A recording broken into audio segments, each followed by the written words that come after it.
Bismillahirrahmanirrahim. I'm Aziza Munir, and today we are meeting for the purpose of discussing statistical inference, particularly in the field of estimation. Estimation towards point and interval estimates.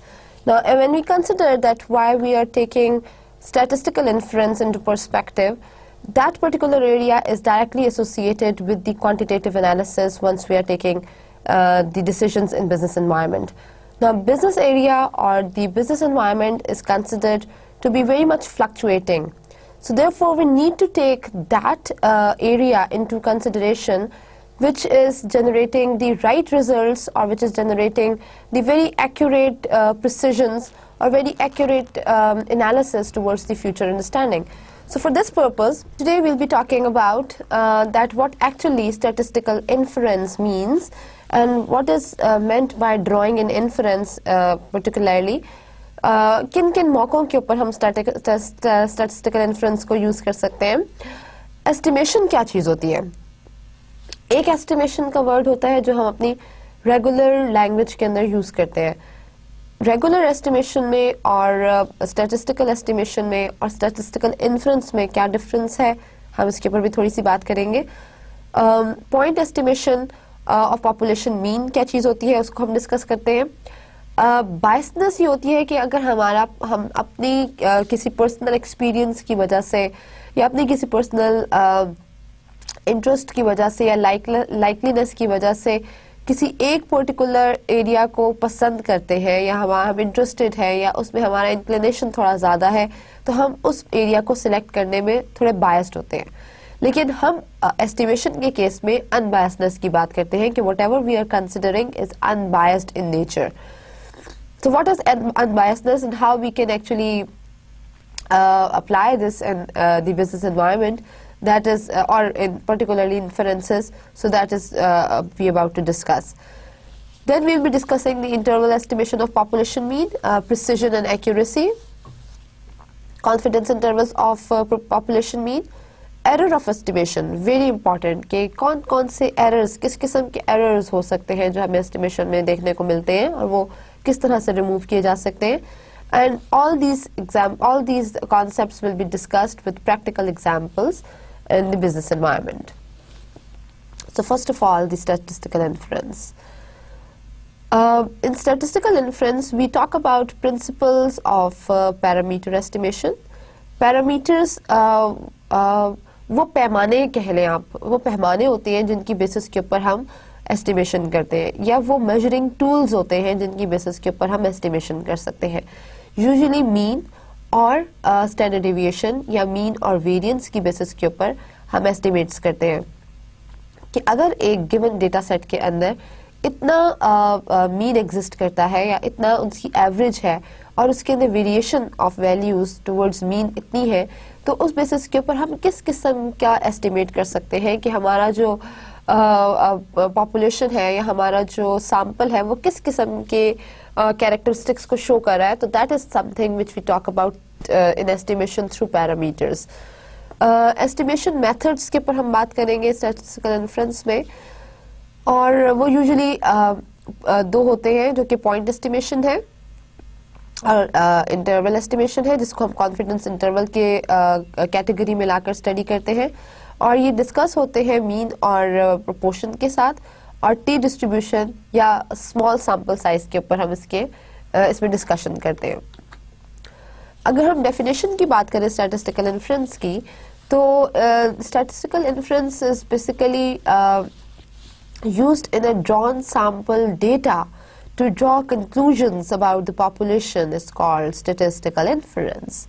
That if we are drawing a sample from population, only then we will be applying the conclusions on the basis of this sample data in the favor of population.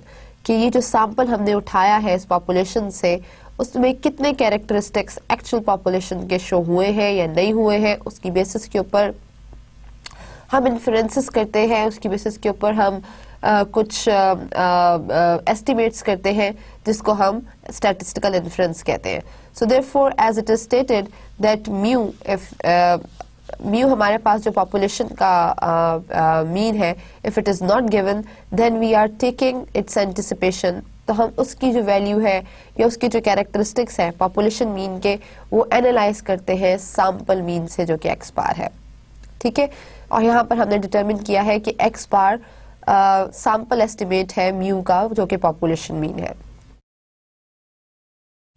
Sample statistics versus population parameters. अगर हम sample statistic is something which is the mean, तो अगर हम sample के mean को population के parameters के साथ या पॉपुलेशन के मीन और स्टैंडर्ड डेविएशंस के साथ डिस्कस करते हैं, तो उसके अंदर हम बेसिकली दो टास्क को इंटरट्विंटेड करते हैं। ठीक है, मीनिंग हम उनको कंबाइन करते हैं, इंटीग्रेट करते हैं, उनको इकट्ठा स्टडी करते हैं।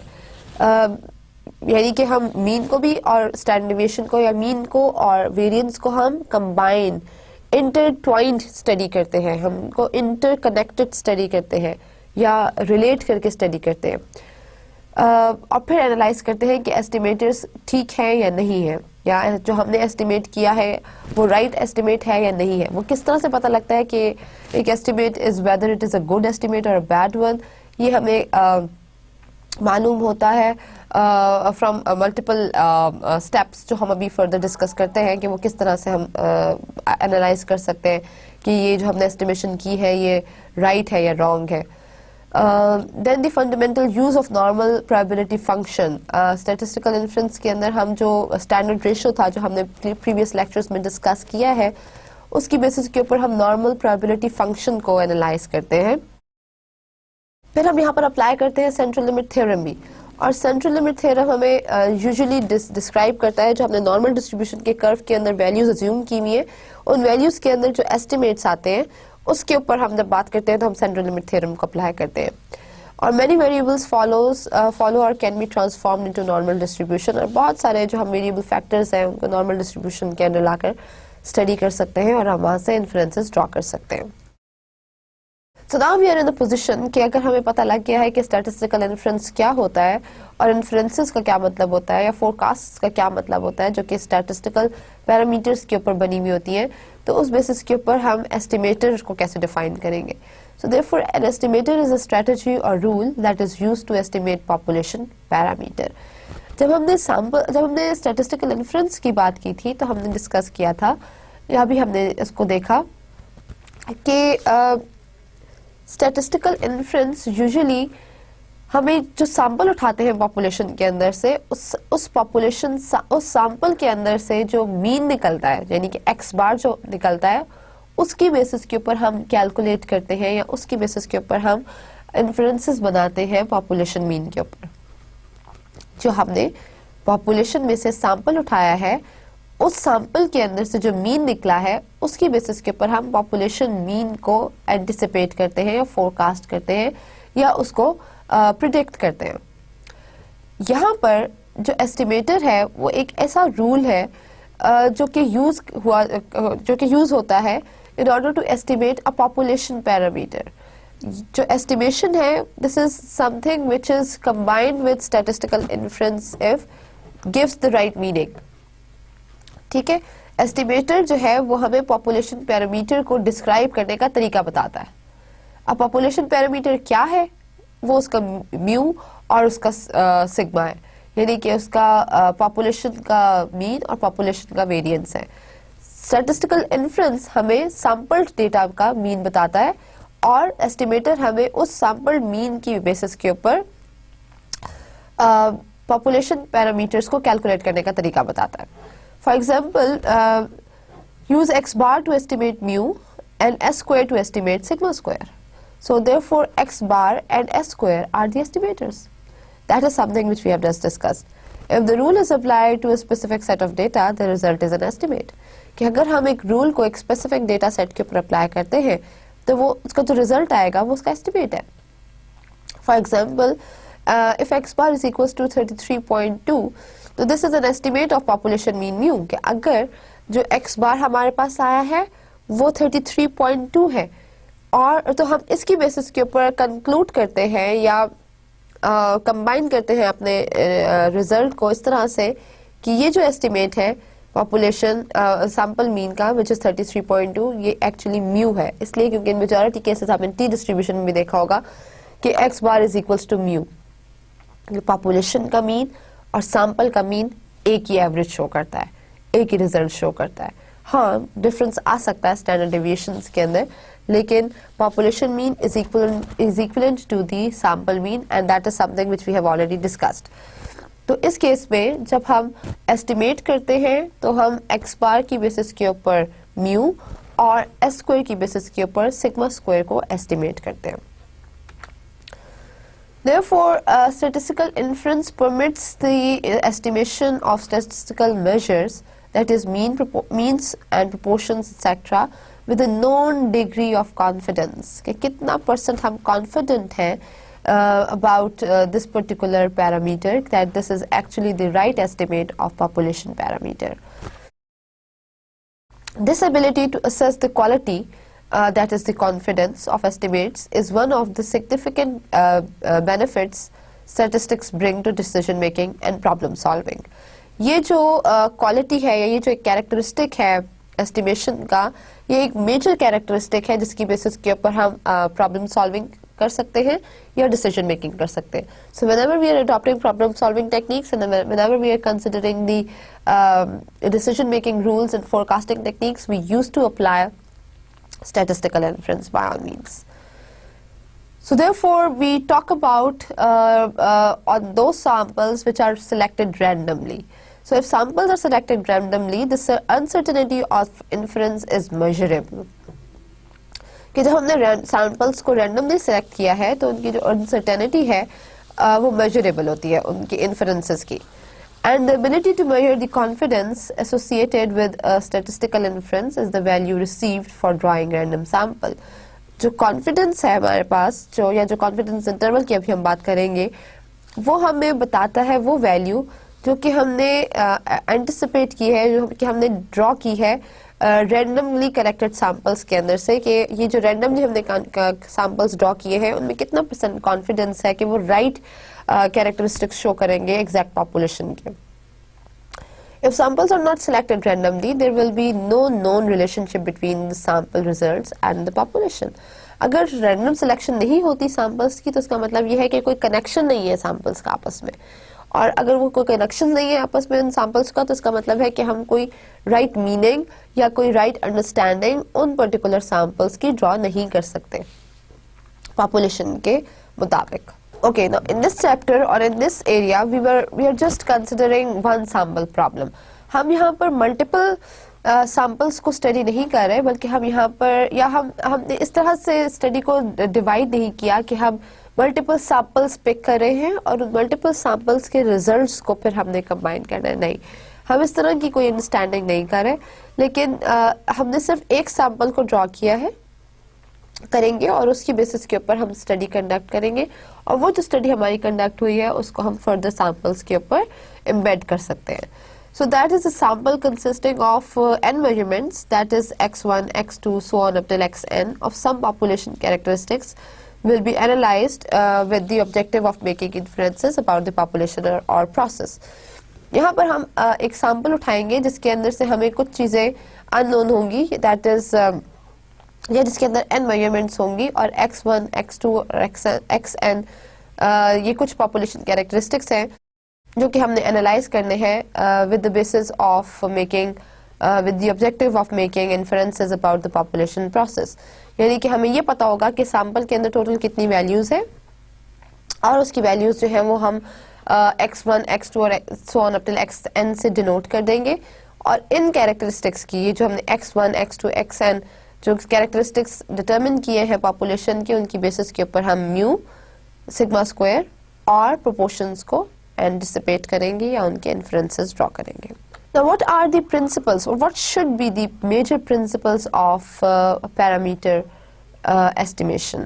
कि जब हम estimation करते हैं तो कौन से major principles हैं, कौन से major areas हैं जिनकी बेसिस के ऊपर हमें estimation करनी चाहिए। So basically these are the principles, these are the characteristics or these are the specific important areas which has to be lying there in the estimation when we are conducting it. One is the unbiasedness, कि जो expected value है estimation की वो होनी चाहिए equal population parameter के। उसके अंदर किसी किस्म की बायसनेस नहीं होनी चाहिए, किसी किस्म की लाइकलीनेस नहीं होनी चाहिए, या जो रिसर्चर है उसका अपना इंटरेस्ट उसके अंदर शो नहीं होना चाहिए। So that is why it has to deliver an unbiased result. So the very important and top of the list characteristic of a good estimator is that it has to be unbiased. कि वो उसके अंदर biasness का factor नहीं होना चाहिए।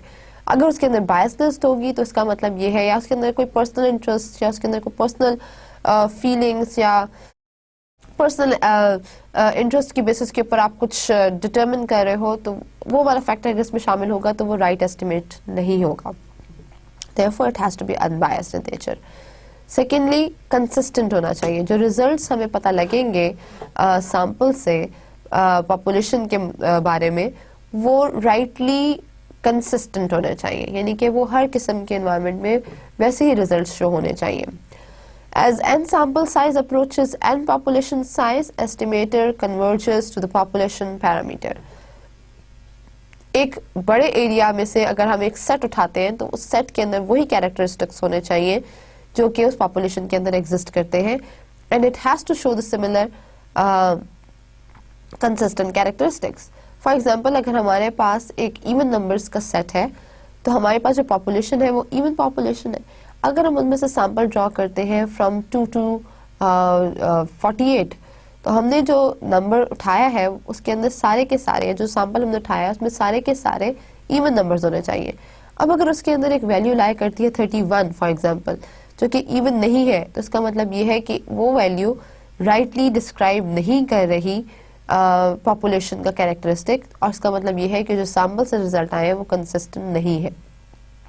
Efficient, third जो characteristic है, थर्ड प्रिंसिपल है एस्टिमेशन का, वो ये है कि it has to be very much efficient, it has to give the right results very much efficiently with the smallest variance. कि अगर हमारे पास स्मॉलेस्ट वेरिएंस भी है, बहुत थोड़ा डिफरेंस भी है वैल्यूज के अंदर, तो भी हमारे पास राइट एनालिसिस होना चाहिए, एस्टिमेशन एक्यूरेट होना चाहिए, and that result has to be sufficient enough to solve a problem or to conduct a decision.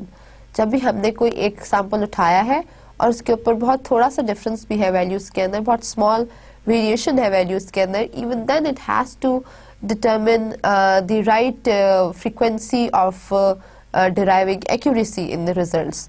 कि जो भी रिजल्ट हम उठाएंगे या जो भी हम प्रॉब्लम सॉल्व करेंगे उसके अंदर बहुत एक्यूरेट और लेवल ऑफ एफिशिएंसी होनी चाहिए, और this particular estimator should be rightly sufficient to describe the population characteristics.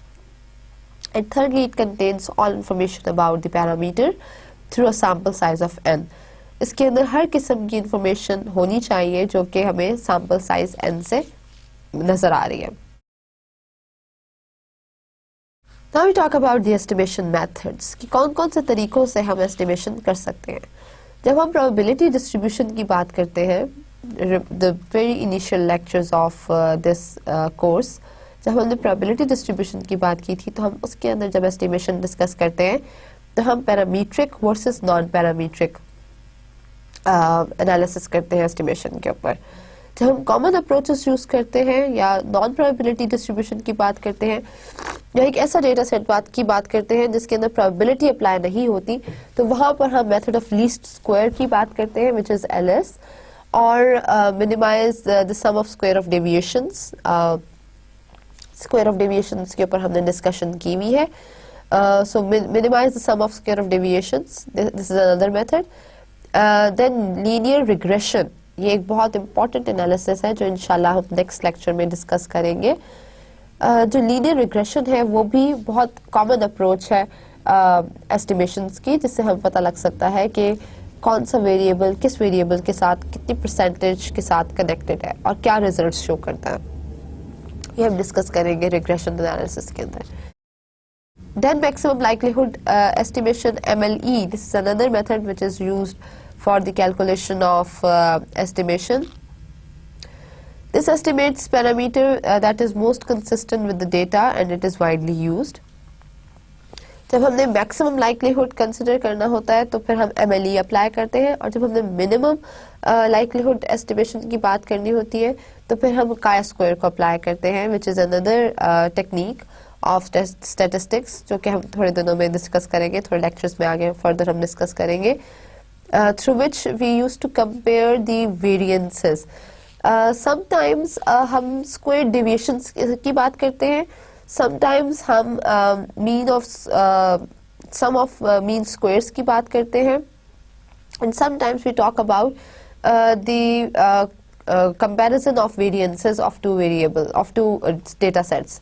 जब हम two data sets के variances की बात करते हैं तो इसका मतलब ये है कि हम एनालाइज करना चाह रहे हैं कि इन दोनों वैल्यूज के अंदर या इन दोनों डेटास के अंदर कितनी % वेरिएशन है फ्रॉम देयर मीन, और इस बेसिस के ऊपर हम जब स्टडी कंडक्ट करते हैं तो हम काई स्क्वायर के ऊपर बात करते हैं।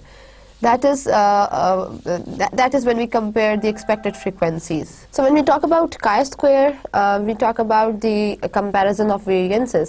That sometimes when we talk about variances of values, this shows that how much frequency of data is different from their means. So if you're talking about multiple sets of data and their variances, this describes that which value set or which data set is having maximum variation from its mean, which describes certain range of characteristics of data. So that is something which shows the minimum likelihood estimation, which is chi-square. Then comes the judgment estimation. जब हम random subjective approach की बात करते हैं तो वहाँ पर हम बहुत सारे एस्टिमेट्स ऐसे लेते हैं जहाँ पर हम अपने पर्सनल एक्सपीरियंसेस को या अपनी फील्ड ऑफ एक्सपीरियंसेस की बेसिस के ऊपर कुछ एरियाज को एंटिसिपेट कर लेते हैं, कुछ जज कर लेते हैं, फोरकास्ट कर लेते हैं from our own cognition, from our own thinking. तो इस केसेस के अंदर जब एक बंदा अपने एक्सपीरियंसेस के ऊपर जो कि उसने अपनी फील्ड के अंदर यूटिलाइज किए हुए हैं वहाँ से एक अननोन पॉपुलेशन वैल्यू एंटिसिपेट करता है तो this is a judgment estimate. लेकिन इन पर्टिकुलर एस्टिमेशंस की स्टैटिस्टिकल एरिया के अंदर बहुत डिटेल इंपॉर्टेंस नहीं है क्योंकि इनका पीछे कोई वैलिड प्रूफ नहीं मिलता। The problem with judgment estimate is that the degree of accuracy or inaccuracy cannot be determined। तो जब हम statistical inference की बात करते हैं या जब हम estimation की बात करते हैं तो हमारे पास precision और accuracy के rules हैं, हम उनको अप्लाई करते हैं और हम वहाँ से डिटर्मिन करते हैं कि कितने परसेंटेज है हमारे पास एक्यूरेसी की और कितने परसेंटेज हम प्रिसीजन की बेसिस के ऊपर या अपनी जजमेंट की बेसिस के ऊपर डेटा के अंदर डेटा को एंटिसिपेट कर रहे हैं, डेटा को फोरकास्ट कर रहे हैं। लेकिन जब हम जजमेंट एस्टिमेट्स करते हैं तो वहाँ पर हमारे पास इनएक्यूरेसी और एक्यूरेसी का एक मार्जिन क्रिएट हो जाता है। Even if experts exist, statistics offer estimates with known reliability।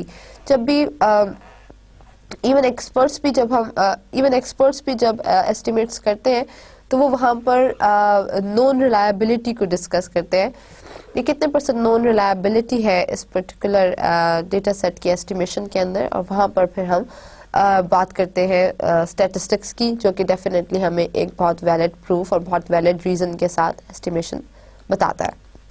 Now we talk about point estimation of population mean। जब हम point estimation की बात करते हैं तो उसका मतलब है कि we are talking about a specific area, कि इस particular population mean के अंदर ये estimate right accurate या एक word के साथ या एक digit के साथ जब हम estimate देते हैं कि जी ये mean है और यही mean population का mean होगा, ये एक point estimation है, that you're going right into the direction of the sample characteristics drawn from the population, that is something which sample shows and that is 100% sure that this will be the population characteristic, so that is the point estimation. How can you tell a good estimator from a bad one? That good estimator confirms on the rule of horseshoe। जिस तरह से आपको इस diagram में नजर आ रहा है कि एक नेल जो है वो ड्रॉ हो गया है ग्राउंड के अंदर, and it's a kind of horseshoe उसके ऊपर आकर फिक्स हो गया है। सो दिस शोज के बहुत एक्यूरेट, जैसे हम कहते हैं ना जिसके अंदर कोई मार्जिन नहीं है चेंजेस का, जिसके अंदर कोई डाउट नहीं है, which is 100% accurate, this is actually the best estimator. So a good estimator conforms to the rules of horseshoes. The closer to the true population measures, the better. Since the objective in this instant is to estimate the population mean, closeness is measured in terms of the distance to the estimate in the form of actual population mean. जो purpose है यहाँ पर वो estimate करना है हमने population mean को, जो कि क्लोजेस्ट मेजर हुआ हुआ है हमारे पास सैंपल मीन के अंदर. तो जो क्लोजनेस है in measuring the terms of distance of estimate to the actual population mean is the purpose. ठीक है, कि जो भी हमारा the degree of closeness is measured in terms of the distance the estimate is from the actual population mean, कि कितना percent, कितनी degree में सैंपल मीन पॉपुलेशन मीन से डिफरेंट है.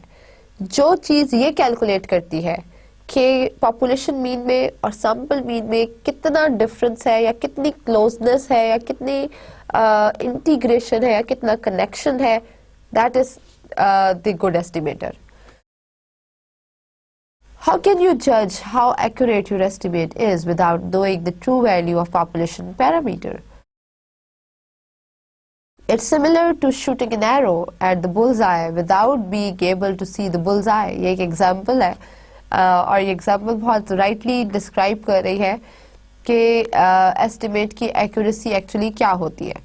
कि जब हमने बुल आई के अंदर एरो शूट करना है, जब हमें पता ही नहीं है कि बुल कहाँ पर खड़ा हुआ है, और हमें पता होना चाहिए कि ये एरो एग्जैक्टली बुल की आई में ही जाकर फिक्स होगा, तो इस केस में हमें ये पता होना चाहिए कि how close we are to the bull. So you can't see the bull's eye, how do you know that how close you were? So that is something which describes the estimate's accuracy, के जो आपने estimations की है अपने sample की basis के ऊपर population की, वो कितनी एक्यूरेट है. अगर तो वो राइटली एक्यूरेट है तो उसका मतलब ये है कि arrow is rightly fixed in the bull's I, otherwise it's not. तो जो चीज़ हमें बेसिकली क्लियर करती है डिफरेंस, या जो चीज़ हमें क्लियरली डिस्क्राइब करती है हमारा एनालिसिस पॉइंट एस्टिमेशन की बेसिस के ऊपर, वो है mean square error, which is MSE. Now MSE describes what? MSE का मतलब ये होता है कि an estimator's average square distance from the true parameter is referred to as its mean square error. The mean square error for sample in mean is given by x bar, MSE x bar, which is equals to expected value of x bar minus mu whole square. हमने एक deviation लिया है, हमने एक difference लिया है, which is x bar minus mu. कि हम ज़रा चेक तो करें कि जो सैंपल का मीन है और जो पॉपुलेशन का मीन है, जो कि हमने एस्टिमेशन से कैलकुलेट किया है, उन दोनों के अंदर डिफरेंस कितना है. उसको स्क्वायर करके देखते हैं कि वो नेग्लिजिबल है या नोटेबल है. The mean square error basically हमें डिस्टेंस बताता है या डिग्री ऑफ क्लोजनेस बताता है कि कितना डिफरेंस है ट्रू पैरामीटर में और आपके जो एस्टिमेट है उसमें. ये जो राइट पैरामीटर है, जो पॉपुलेशन पैरामीटर है, जो कि म्यू है, उसमें और सैंपल मीन में विच इज एक्स बार कितना डिफरेंस है. अगर तो एक्स बार मीन से पॉपुलेशन मीन से बड़ा है तो इसका मतलब ये है कि हमारे पास जो डेविएशन है वो पॉजिटिव ही है. जो हमारे पास डेविएशन है दैट विल बी पॉजिटिव और उसका स्क्वायर में एक एक्चुअल वैल्यू शो करेगा. अगर एक्स बार म्यू के इक्वल है तो हमारा मीन स्क्वायर एरर 0 आएगा. अगर एक्स बार म्यू से बड़ा है, छोटा है, म्यू हमारा या पॉपुलेशन मीन जो है वो सैंपल मीन से बड़ा है, तो उस केस में हमारे पास नेगेटिव वैल्यू आएगी, जिसको हम स्क्वायर करके कंसिडर करेंगे कि एक्सपेक्टेड वैल्यू क्या आई है. दोनों केसेस में जब भी हमारे पास x bar is not equals to mu, तो उस केस में जब भी हमारे पास कोई वैल्यू एग्जिस्ट करती है तो वो बेसिकली एक नोटेबल वैल्यू है, जो कि हमें डिस्क्राइब करती है कि there is a difference, there is something which is not accurately discussed. तो इसका मतलब ये है कि जो राइट एस्टिमेशन है वो नहीं हुई हुई. So the mean squared error है दैट डिस्क्राइब्स के डिफरेंस कितना आ रहा है हमारा सैम्पल मीन के अंदर और पॉपुलेशन मीन के अंदर, और उसको हम एक्सपेक्टेड वैल्यू की फॉर्म में, स्क्वायर डेविएशन की फॉर्म में कंसिडर करते हैं, ताकि हमें नोटेबल और नेग्लिजिबल वैल्यूज के बारे में पता लग सके। How to find an estimator? A perfect estimator would be a mean squared error of 0, but there is no such thing as perfect estimator. Perfect estimator वही होगा जब हमारे पास मीन स्क्वायर्ड एरर या MSE जो है वो 0 की इक्वलेंट हो, लेकिन प्रैक्टिकली स्पीकिंग इस किस्म की कोई परफेक्ट एस्टिमेशन वाली कोई चीज़ एग्जिस्ट करती नहीं है। Therefore, statistical estimators depend on data which is randomly drawn. इस वजह से हम उस डेटा के ऊपर बात करते हैं जो कि हमने randomly draw किया है, और ये random variables हमें कभी भी exact population characteristics नहीं बता सकते। Therefore, the goal is to find an estimator whose average squared error is the smallest one. इस वजह से हम interested हैं उस वैल्यू के अंदर जो कि mean squared error की फॉर्म में हमें minimum वैल्यू दिखाए, मिनिमम वैल्यू बताए, या जो maximum degree of closeness show करे। जो बेहतरीन एस्टिमेट होगा वो तो डेफिनेटली वही होगा जब हमारे पास MSE जो है वो 0 आए, जब हमारा x बार म्यू के इक्वल हो। लेकिन अगर x बार म्यू के इक्वल नहीं होता तो इसका मतलब ये है, जो कि नहीं हो सकता, इसलिए क्योंकि हम रैंडम वेरिएबल्स की बात करते हैं, इसलिए क्योंकि हम रैंडमली ड्रॉन सैंपल्स की बात करते हैं। तो अगर वो 0 के इक्वल नहीं है तो it's okay, but then a good estimator will be that number which shows the minimum MSE, या जो mean squared error सबसे छोटा शो करेगा वो हमारे पास सबसे अच्छा estimator होगा। There are an infinite number of possible estimators, and without restricting the kind of estimators that will be considered, very little progress can be made. हमें estimators के एक बहुत बड़ा domain है estimators का, जिसके अंदर हम बहुत सारी कैलकुलेशंस के साथ या बहुत सारे डिसीजन मेकिंग टूल्स के साथ जाकर तो एस्टिमेशंस कर सकते हैं, लेकिन हमें हर हाल में एक डेटा सेट के ऊपर रिस्ट्रिक्शंस अप्लाई करनी चाहिए ताकि हम एक्यूरेसी के साथ एक स्पेसिफिक डेटा के अंदर एस्टिमेशन क्रिएट कर सकें। Unbiasedness, undesirable restriction is one desirable restriction, sorry, this is not on, this is one.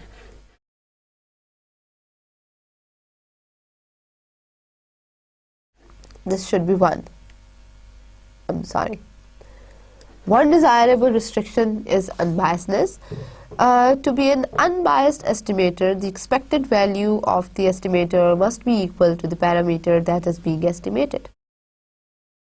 जो भी expected value है estimator की, वो equal होनी चाहिए उसके parameter के जिसको हमने estimate किया है, तो उसके अंदर unbiasedness नहीं होगी।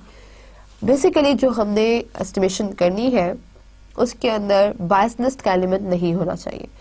If there exist an element of biasness, it shows that there is personal experience interference और there is personal cognition interference. That is why we are describing that particular mean और that particular parameter in population.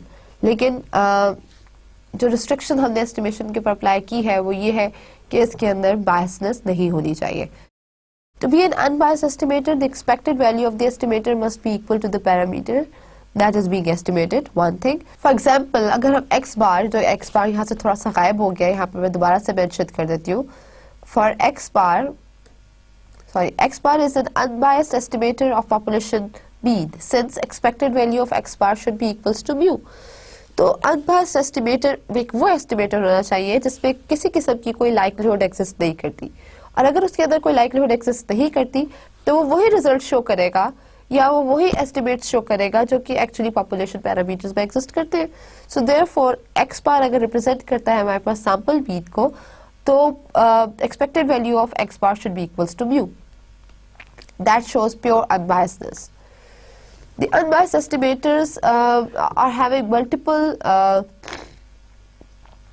positions in statistical theory. So there are many estimators that are unbiased estimators of the population mean, including the sample mean, sample median, or any single sample value.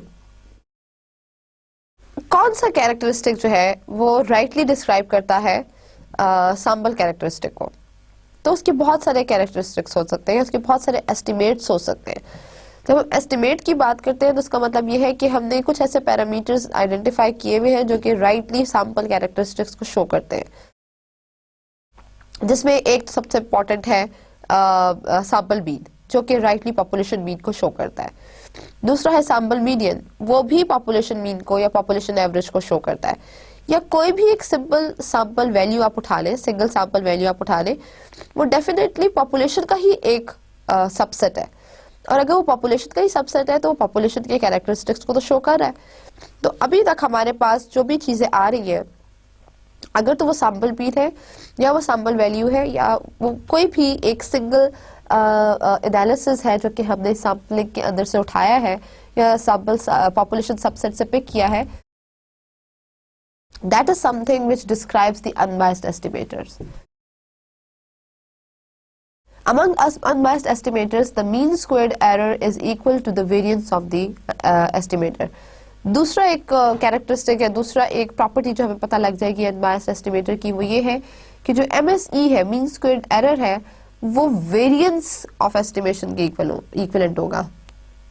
क्योंकि जब हमने MSE की बात की है तो हमने expected value of square of deviation ली है between x bar and mu, right. तो अगर हमने एक्सपेक्टेड वैल्यू का स्क्वायर ले लिया है तो इसका मतलब ये है कि जो अनबायस्ड एस्टिमेटर होगा उसमें ये वाली जो वैल्यू है पर्टिकुलरली वो शो करी होगी एस्टिमेटर का वेरिएंस, जो कि MSE है। MSE मीन स्क्वायर्ड एरर हमें डिस्क्राइब कर रहा होगा एस्टिमेटर का variance. Among unbiased estimators, the sample mean has the smallest mean square error. Unbiased estimator के अंदर जो स्मॉलेस्ट मीन स्क्वायर एरर, जो मीन स्क्वायर एरर है वो मिनिमम होगा, वो सबसे छोटा होगा, ये अभी हमने डिस्कस किया। Consequently, there is no unbiased estimator that can consistently do a better job of estimating the population mean. इसलिए जो अनबायस्ड एस्टिमेटर है वो कंसिस्टेंटली एक बहुत अच्छा एस्टिमेट शो नहीं करता, बहुत अच्छा एस्टिमेट शो करता है about the population mean. So therefore if we have analyzed initially कि जी हमारे जो estimation characteristics है उसमें एक characteristic consistency होना चाहिए, तो वो consistency उस वक्त आएगी जब हमारा estimate unbiased होगा, और unbiased उस वक्त होगा जब ये चार characteristics में से तीन characteristics उसमें से fulfill होंगे कि mean squared error उसमें minimum हो, उसका जो मीन स्क्वायर्ड एरर है उसकी वैल्यू वेरिएंस ऑफ एस्टिमेटर की इक्विवेलेंट हो, और जो भी उसकी जो अनबायस्ड एस्टिमेट्स हैं वो मीन, मीडियन और किसी भी सिंगल वैल्यू की फॉर्म में पॉपुलेशन कैरेक्टरिस्टिक्स को शो कर रहे होंगे। Now we talk about interval estimation of population. और interval estimation of population mean के अंदर हम बहुत सारी कैलकुलेशंस करके डिटरमिन करेंगे कि किस तरह से इंटरवल एस्टिमेट्स डिटरमिन करते हैं प्रिसिजन को, और किस तरह से हम डिटरमिन करते हैं difference between point and interval estimate, और what is the role of confidence interval and central limit theorem in this interval estimation. Now, when we talk about precision of the estimate, one of the limitations of simply reporting a point estimate is the lack of information concerning the estimator's accuracy. एक limitation जो है जो हमने identify की है estimation के अंदर, point estimation के अंदर, वो ये है कि अगर हमारे पास इंफॉर्मेशन कंप्लीट नहीं होती तो हमारे पास एक्यूरेसी नहीं आएगी। इसका मतलब ये है कि the data has to be fully and well equipped with the information.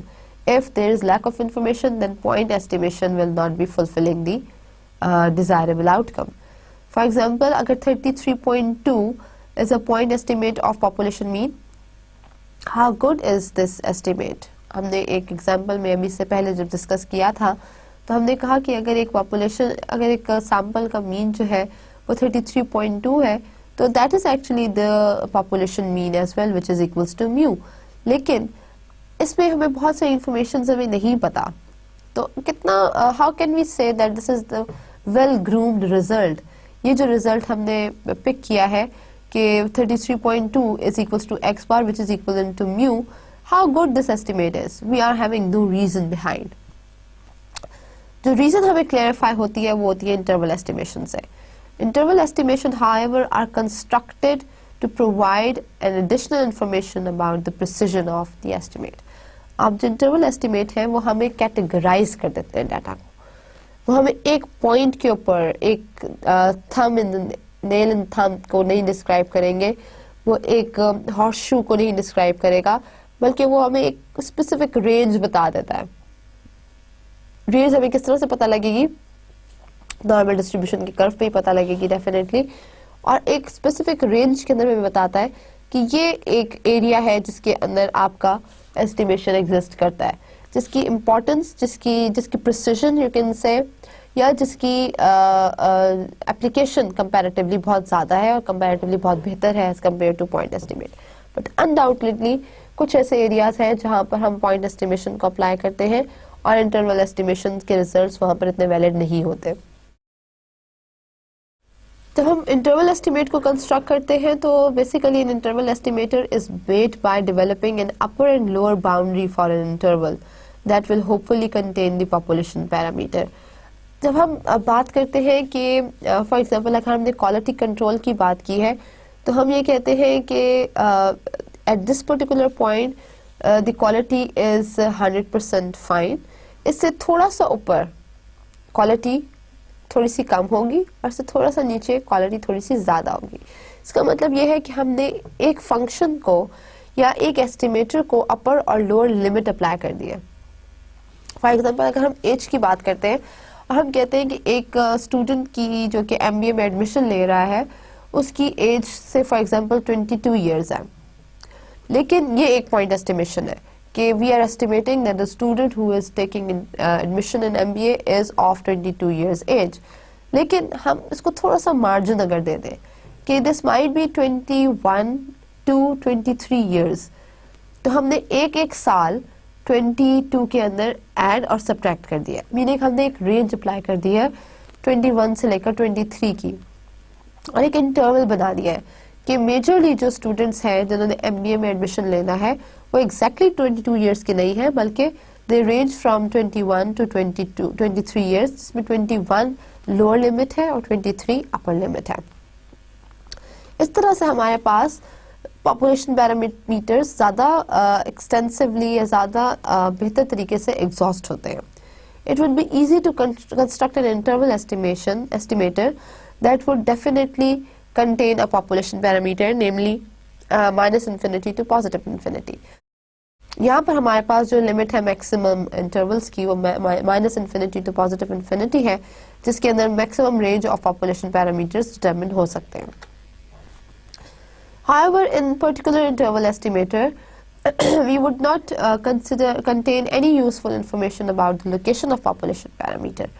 यहाँ पर हमें लोकेशन की कोई इतनी as such पता नहीं लगता कि लोकेशन क्या है उस पर्टिकुलर पॉपुलेशन पैरामीटर की, but even then the interval rightly describes that the population parameter lies in this range, but where exactly, this is not shown in the interval estimation. The interval estimation, the smaller the interval for a given amount, the confidence is better. अब क्योंकि हमें एक range पता लगी है, जो interval हमें -infinity से +infinity के ऊपर मल्टीपल सेट ऑफ वैल्यूज देता है जो कि पॉपुलेशन पैरामीटर्स को शो करती है, लेकिन हमें exactly placement of right estimator नहीं पता लगती कि जो राइट लोकेशन है या जो राइट पॉइंट एस्टिमेशन है वो इंटरवल में एग्जैक्टली हमें पता नहीं लगेगा। लेकिन जो बेस्ट कॉन्फिडेंस हमें मिलता है या जो बेहतरीन रिजल्ट हमें मिलता है वो उस वक्त मिलता है जब हमारे पास इंटरवल का साइज मिनिमम होता है। जब हमारे पास इंटरवल का साइज मिनिमम होता है तो हम शो करते हैं अपना कॉन्फिडेंस कि we are 90%, 80%, 95%, 96% confident that the estimator, that the population estimate will lie in this range. तो अगर वो हमें एक रेंज स्पेसिफाई हमने कर दी है कि इस रेंज के अंदर हमारा इंटरवल एग्जिस्ट करेगा, हमारा एस्टिमेट एग्जिस्ट करेगा, और वो रेंज बहुत मिनिमम है, ऑल्दो कि वो राइटली एक पॉइंट को डिस्क्राइब नहीं कर रही, लेकिन वो इंटरवल बहुत मिनिमम है और उसी के अंदर हम श्योरिटी प्लेस कर रहे हैं, हमको अपना कॉन्फिडेंस प्लेस कर रहे हैं, से for example 99 or 95%, we are confident that the interval estimate is rightly describing the population parameter. तो उस केस में हमारे पास जो रिजल्ट आते हैं वो कंपैरेटिवली बेटर एस्टिमेट शो करते हैं। जब हम इंटरवल की बात करते हैं, जब हम रेंज की बात करते हैं, या जब हम मल्टीपल सेट ऑफ वैल्यूज की बात करते हैं और एरिया अंडर द कर्व की बात करते हैं, where there exist multiple set of values, then we talk about central limit theorem. So just recall it from the sampling distribution, जब हमने central limit theorem को introduce कराया था और उसकी application को discuss किया था, तो if the sample size is reasonably large, that is n is greater than 30, then the central limit theorem ensures that an approximate normal distribution with mean mu and variance sigma square over n. सो इसका मतलब ये है कि अगर हमारे पास sample size बहुत बड़ा है और मीनिंग 30 से बड़ा है और वो हमें we are not able to rightly approximate the values, so वहाँ पर हम अप्लाई करते हैं नॉर्मल डिस्ट्रीब्यूशन को, जहाँ पर हम मीन म्यू और variance sigma square over n को डिस्कस करते हैं, where mean describes the central tendency of the curve and it definitely lies in the center of the distribution. क्या मेजर डिफरेंस है पॉइंट और इंटरवल एस्टिमेशन में? अब हमें दोनों के बारे में थोड़ी थोड़ी सी इंफॉर्मेशन मिल गई है कि पॉइंट एस्टिमेशन क्या होता है और इंटरवल एस्टिमेशन क्या होता है. जस्ट हैव अ लुक कि इन दोनों के अंदर मेजर डिफरेंस क्या है और फिर हम बात करते हैं कि हम इंटरवल एस्टिमेशंस को किस तरह से कैलकुलेट करते हैं. Now when we talk about point estimation, we use one single number as the best estimator for the specific population parameter, that is the point estimator. For example, estimator for mean is equals to 15. जिस तरह से अभी हमने बात की कि MBA में जितने बच्चों ने दाखला लेना है उसमें उनकी एज अगर 22 साल है तो इसका मतलब ये है कि हम पॉइंट एस्टिमेशन की बात कर रहे हैं. लेकिन इंटरवल एस्टिमेशन जो है वो बेसिकली कॉन्फिडेंस इंटरवल को शो करता है. वो वैल्यूज शो करता है जिसके ऊपर हम एक स्पेसिफिक लेवल तक कॉन्फिडेंट होते हैं कि हाँ हमने राइट एस्टिमेट्स किए हैं या नहीं किए हैं. So we talk about range of numbers, we talk about area under the curve, we talk about a specific set of or group of values with lower and upper limit in which the estimates might exist. So therefore, the range of numbers within which the parameter is believed to fall, that is lower bound and upper bound, which is 10 and 20, this describes the point estimation or the, this describes the interval estimation. So now we are taking an example, और इस example को हम थोड़ा लंबा discuss करेंगे, meaning we will be taking it into multiple perspectives ताकि हमें बहुत अच्छी तरह से clear हो जाए कि interval estimation को हम किस तरह से calculate करते हैं और फिर हम किस तरह से errors estimates में से निकाल सकते हैं. So the sampling distribution can be used to develop an interval estimate. For the standard normal variable where probability of z lies between minus 2.17 and positive 2.17 is equals to 0.97. अब ये हमारे पास एक standard normal random variable है जिसकी probability हमें पता है कि जी z एक ऐसा नंबर है जो कि एक स्टैंडर्ड नॉर्मल रेशियो को शो कर रहा है और this particular value lies between minus 2.17 to positive 2.17. इसका मतलब ये है कि जो हमारे पास कर्व आएगा उसके अंदर कुछ वैल्यूज नेगेटिव होंगी और कुछ वैल्यूज पॉजिटिव होंगी और मीन जो है डेफिनेटली डिस्क्राइब कर रहा होगा सेंट्रल टेंडेंसी और जो एरिया अंडर द कर्व आ रहा है इन दोनों वैल्यूज के दरमियान में वो 0.97% एरिया कवर करता है कर्व का, जो कि अगर हम इसको डिस्क्राइब करें तो आपको अगली स्लाइड में पता लग जाएगा कि इसको ग्राफिकली किस तरह से डिस्क्राइब करेंगे. Since x bar can be transformed, यहाँ पर x bar गायब हो गया है, मेरे ख्याल से उड़ के थोड़ा नीचे चला गया है. So यहाँ पर x bar exist करना चाहिए था. Since x bar can be transformed in the standard normal random variable by using the z transform, which is x bar minus mu over sigma of x bar, which is sigma square over under root n. तो उसको हम sigma of X बार या standard deviation of X बार लेते हैं. तो इस value को अगर हम सब्स्टिट्यूट करते हैं z की वैल्यू में, विच इज जो हमने फंक्शन देखा था उसके अंदर हम z की वैल्यू कंप्यूट कर दें तो यहाँ पर हमारे पास p of minus 2.17 will be less than z value which is x bar minus mu over sigma x which is less than 2.17 and the entire range is equals to 0.797 range, and with some algebraic manipulations we obtain इस equation को अगर हम solve करते हैं तो हमें थोड़ी सी algebraic manipulation के बाद हमें ये पता लगता है कि x bar minus 2.17 into sigma x bar is less than mu, which is less than x bar plus 2.17 sigma x bar, which is equals to 0.97. इसको हमने सिर्फ और सिर्फ algebraically solve किया है, जहाँ पर हमने sigma x को 2.17 माइनस 2.17 के साथ भी मल्टीप्लाई किया है और 2.17 के साथ भी मल्टीप्लाई किया है, और x बार को 2.17 के साथ 2.17 में से पहले डिडक्ट किया और फिर ऐड किया है और म्यू को हम सेंटर में ले आए.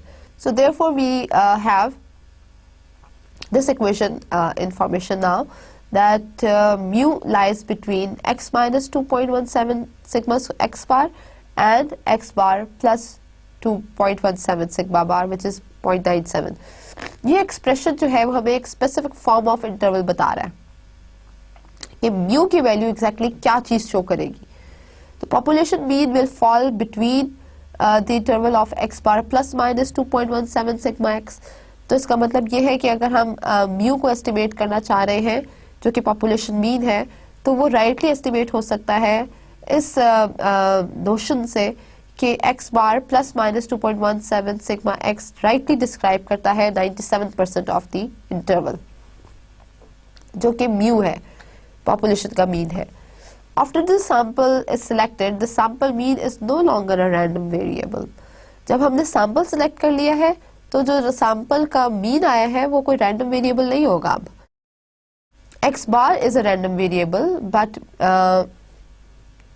x bar is a random variable, but when x bar is equals to 33.2, जब वो एक value show करने लग जाएगा तो फिर तो एक पर्टिकुलर सैंपल की एक वैल्यू बन गई है ना, फिर तो ये रैंडम वेरिएबल नहीं रहा, फिर तो ये कोई रैंडम रिजल्ट शो नहीं कर रहा, फिर तो ये एक एग्जैक्ट रिजल्ट शो कर रहा है. एग्जैक्ट रिजल्ट का मतलब ये है कि रैंडम वेरिएबल का मतलब ये है कि हमने एक रैंडमली एक नंबर को उठाया है और एक डेटा को उठाया है और उस डेटा को हमने सिलेक्ट कर लिया है.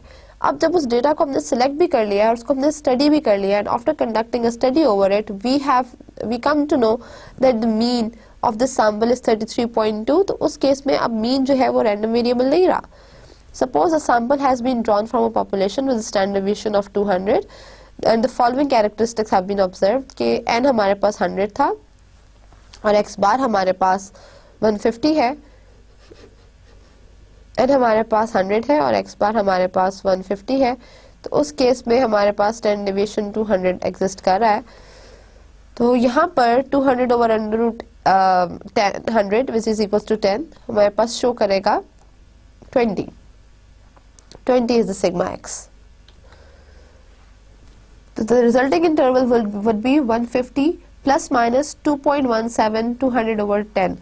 पिछली वाली एग्जाम्पल के अंदर जो अभी हमने प्रोबेबिलिटी फंक्शन डिस्कस किया था z का with standard ratio of x bar plus minus 2.17 sigma x, उस केस में हमने उस एग्जाम्पल को थोड़ा सा एक्सटेंड किया है और हमने उसके अंदर एक्स बार की वैल्यू 150 डाली है कि कोई भी एक ऐसी ऑब्जर्वेशन है जिसमें एक्स बार 150 शो कर रहा है which is not at all a random variable, और सिग्मा एक्स की वैल्यू हमारे पास 20 है विच इज़ 200 over 10.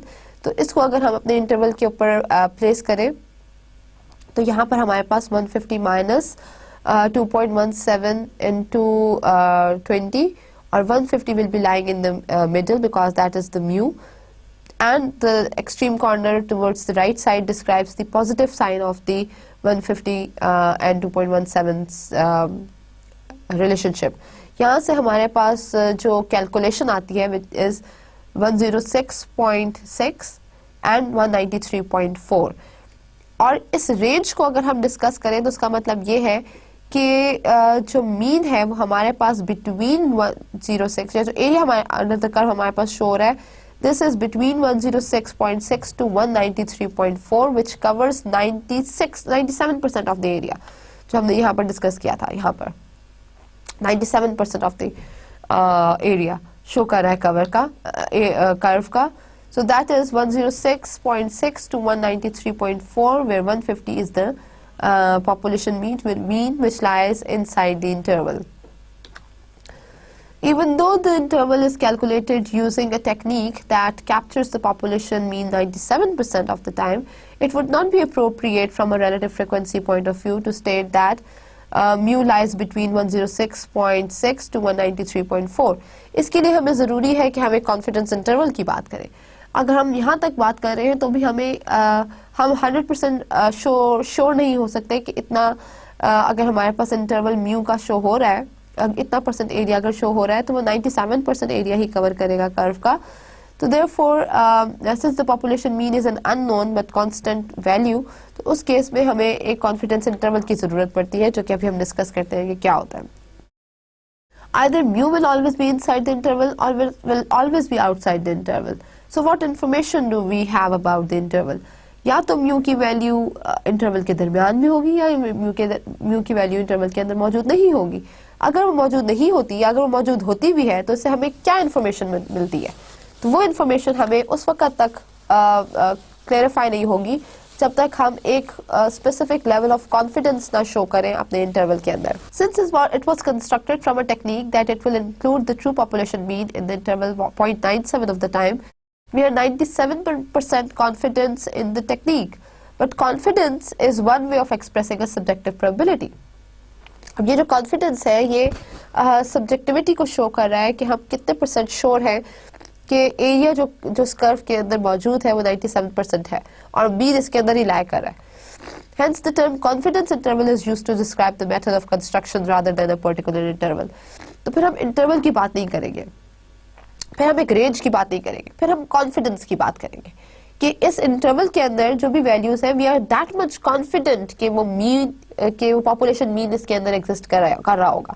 यहाँ पर जो कॉन्फिडेंस है that is a high level of confidence. हम 10%, 20%, 30% श्योरिटी को नहीं एनालाइज करते, हम प्लेस करते हैं कि वी आर 80%, 85%, 98%, 99% श्योर और confidence that the population mu is like in the center or is lying within the range of the interval. So here we talk about कि interval की जो range है वो minimize हो जाए और यहाँ पर हमारा confidence भी इसमें show हो जाए जो हमने tabulation के साथ support भी करना है ताकि हमारे results के अंदर accuracy आए, सिर्फ precision ना आए जो कि subjectivity को show करता है. A 97% confidence interval can be interpreted to mean that if all possible samples of a given size are taken from a population, 97% of the samples would produce intervals that captured the true population mean and 3% would not. इसका मतलब ये है कि 97% जो हमने random samples pick किए हैं वो population में से pick किए हैं और 3% जो है वो population में से pick नहीं किए, population mean को show नहीं करते. The idea of the confidence of a confidence interval is a general one and can be extended to any specified degree of confidence.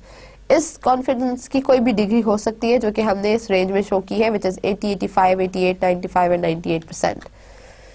वो वैल्यू स्पेसिफिकली टेबुलेशन से हमने उठाई हुई है और उनका हमने एक छोटा सा एक टेबल भी बना लिया है ताकि instead of referring to the major table हम इस छोटे टेबल को कंसिडर करके इसमें से वैल्यूज पिक कर लें जो कि हमें स्टैंडर्ड जेड की स्टैंडर्ड रेशियो के मुताबिक अल्फा बाय 2 के मुताबिक वैल्यूज शो करते हैं जब हमारे पास डेटा सेट बड़ा है. So therefore, जब हम confidence interval of mean population mean की बात करते हैं तो जहाँ पर हमारे पास n is greater than 30 और if sigma is known, तो remember जब भी हमारे पास n की वैल्यू 30 से बड़ी होगी और सिग्मा हमें मालूम होगा, हमें स्टैंडर्ड डेविएशन मालूम है, हमें मीन मालूम नहीं है, उस केस में हम कॉन्फिडेंस इंटरवल के थ्रू पॉपुलेशन मीन कैलकुलेट करेंगे और एंटिसिपेट करेंगे और एस्टिमेट करेंगे कि हम इतने परसेंट कॉन्फिडेंट है कि मीन वैल्यू जो है वो इस रेंज में एग्जिस्ट करती है.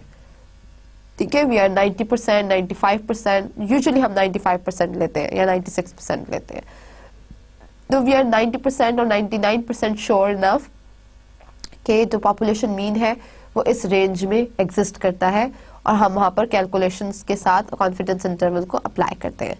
सो remember that whenever we are having n greater than 30 and sigma is known, then we apply population being sampled is normal, and 1 minus alpha is the confidence interval of the population mean given by x bar plus minus z alpha by 2 into sigma 1 under root n, जो कि एक standard ratio था, हमने last time normal distribution में discuss किया था. If sigma is unknown and n is greater than 30, s can be used as the approximation of sigma. फिर अगर हमारे पास सिग्मा भी अननोन है तो फिर हम सैंपल का जो स्टैंडर्ड डेविएशन है उसको हम डिस्कस करेंगे, और जहां पर हमने सिग्मा शो किया है यहाँ पे उसकी बजाय हम यहाँ पर एस ले लेंगे कि अगर हमारे पास पॉपुलेशन का एस ले लेंगे कि अगर हमारे पास पॉपुलेशन का मीन भी मौजूद नहीं है, स्टैंडर्ड डेविएशन भी मौजूद नहीं है और एन साइज बड़ा है 30 से, तो वहां पर हम स्टैंडर्ड डेविएशन ऑफ पॉपुलेशन की बजाय standard deviation of sample use कर लेंगे which is s, and this is an approximation to sigma.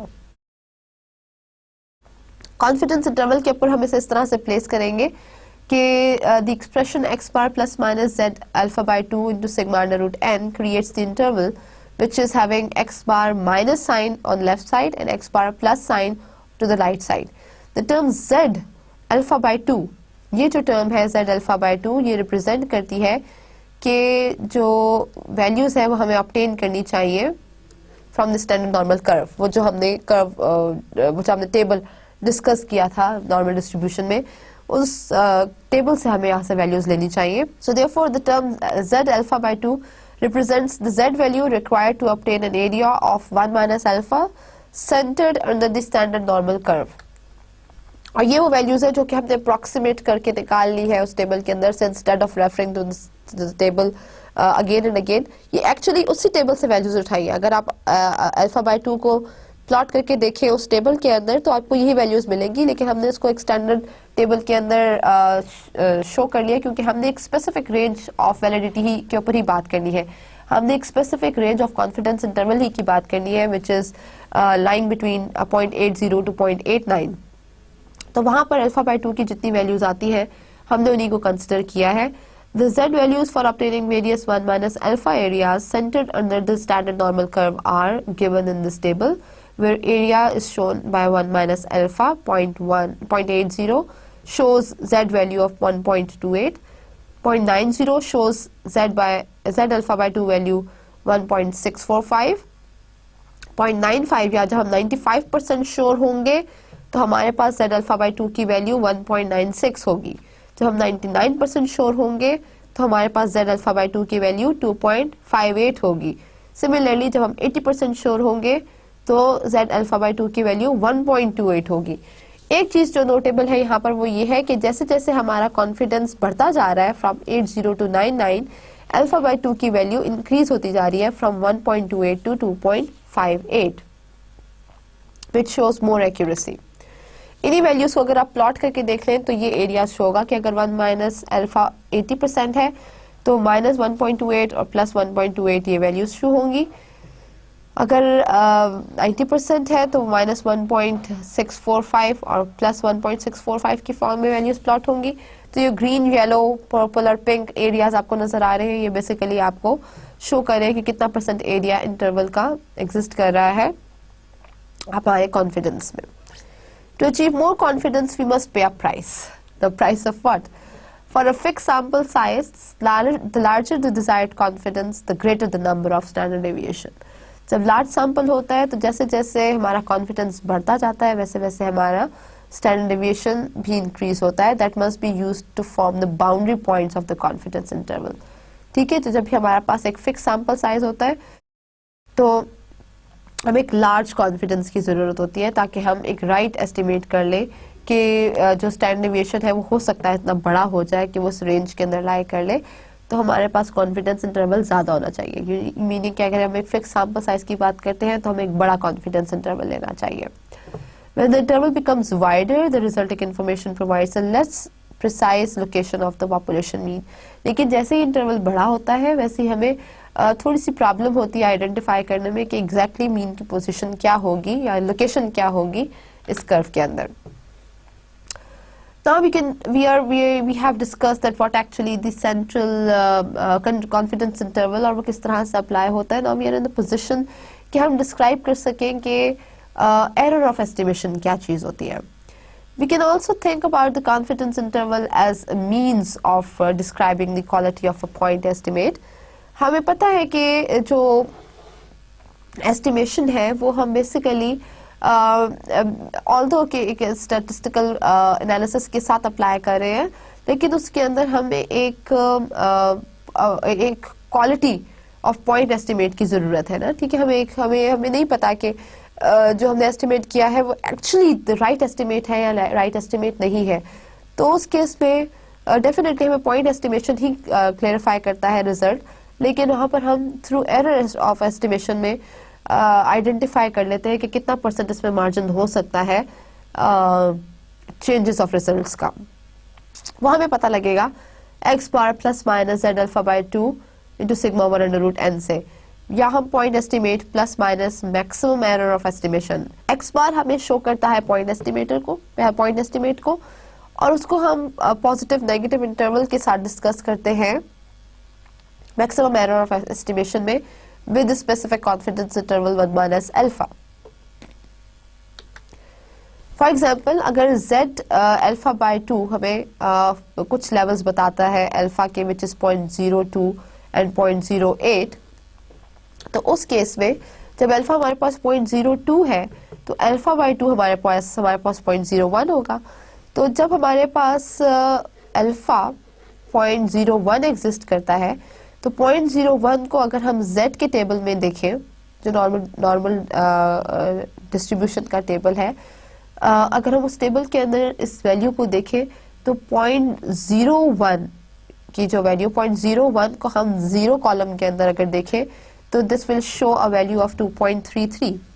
With 2.33 value, we come up at the point of 0.01, which shows that all values above 0.01, above 2.33 will be 0.01, and rest of the 0.49 values will be lying under the curve, which is determined on the right side as it is positive. अगर ये negative होता so we will be considering the values on the left hand side as well, but it is just showing the values which are positive in number, so that is why we are considering 0.49 as the concerned area which is shaded, and we are thinking that this green portion which shows values greater than 2.33 are just covering 0.01% of the data. So that is something which describes the error margin, that what is the level of error residing in it. In the next case, when we are talking about 0.08% of the error margin, in that case alpha by 2 will be equivalent to 0.08 over 2, which is 0.4.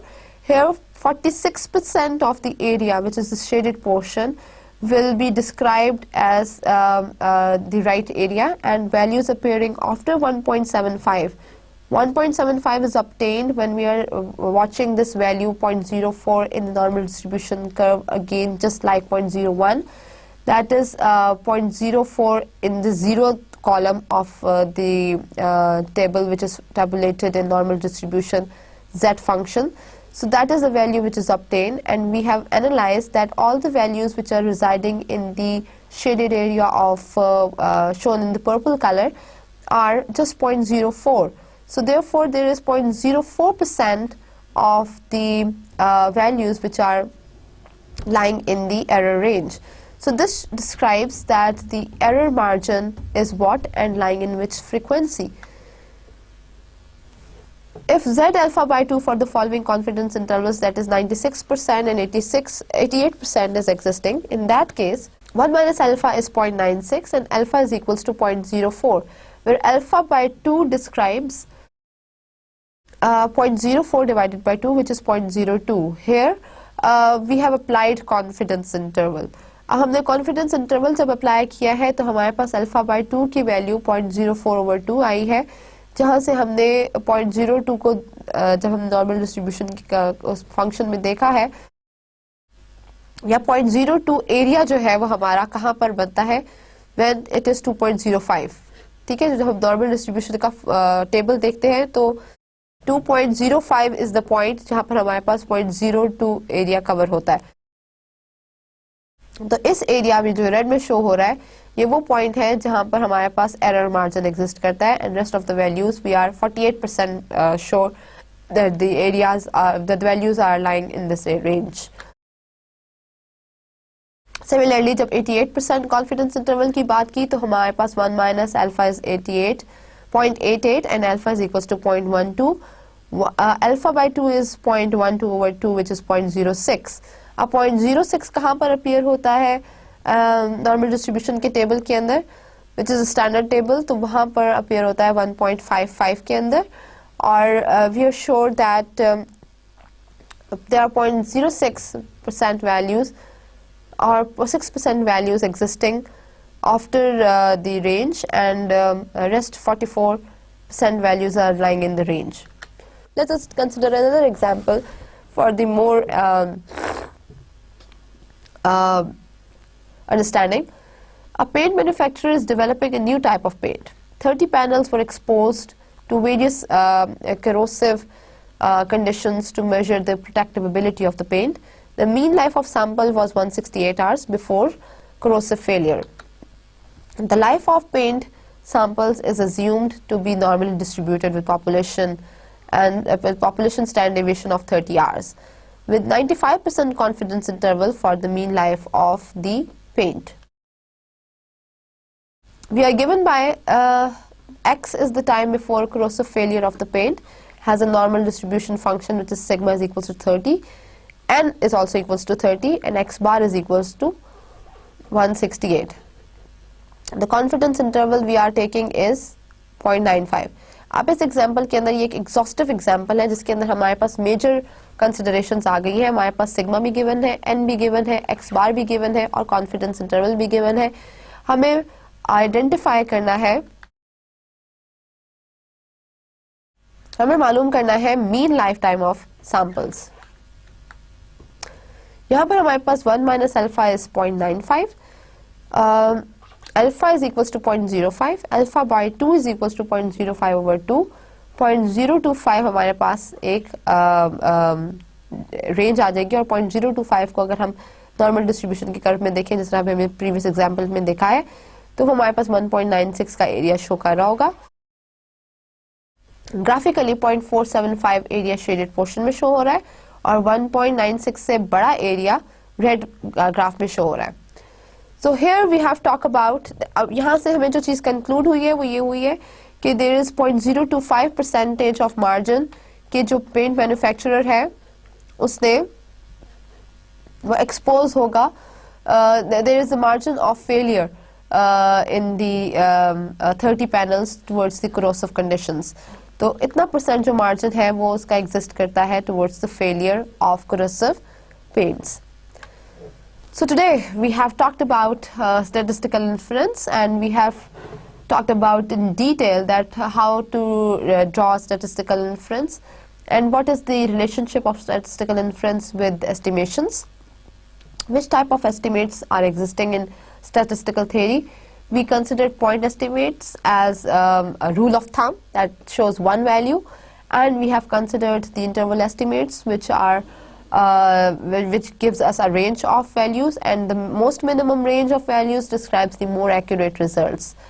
We have talked about role of confidence interval and central limit theorem in the interval estimates, and discussed that how these margins have been selected, and we have considered the errors of estimations as well कि किस किस्म के errors आ सकते हैं estimations के अंदर, हम उन्हें कहाँ से रिजॉल्व कर सकते हैं और उनको उनके रेजोल्यूशन में हम क्या इंटरप्रिटेशन देते हैं या किस तरह से हम उनको मेजर करते हैं।